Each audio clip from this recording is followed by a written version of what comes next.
ભારત અંતર્ગત કોબા પ્રાથમિક શાળામાં તબીબી તપાસ અને મફત દવાનો વિતરણ તેમજ શારીરિક તકલીફવાળા દર્દીઓને ફિઝિયોથેરાપી સારવાર આપવામાં આવી।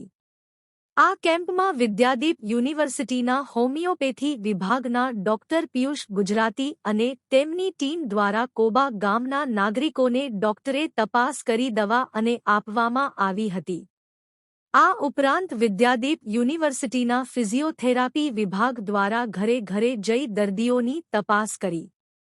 તે દર્દીઓને પ્રાથમિક શાળા કોબામાં લાવી ફિઝિયોથેરાપીની સારવાર આપવામાં આવી।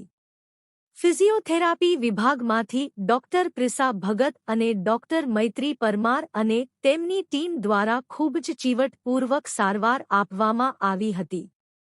ઉપરોક્ત સમગ્ર કેમ્પમાં કોબા ગામના સરપંચ શ્રી દિલીપભાઈ પટેલ અને તેમની ટીમ દર્દીઓને લાવવા લઈ જવા માટે મદરૂપ થયા।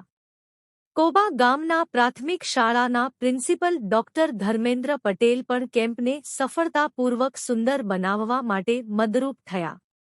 સમગ્ર કેમ્પનું આયોજન અને સંચાલન વિદ્યાદીપ યુનિવર્સિટીના કોમ્પ્યુટર અને IT વિભાગના ઉન્નત ભારતના કોઓર્ડિનેટર શ્રીમતી હેતલબેન ચાવડા અને વિદ્યાદીપ યુનિવર્સિટી ભારતના કોઓર્ડિનેટર શ્રી જયેન્દ્રસિંહ પરમાર દ્વારા આયોજન કરવામાં આવ્યું હતું।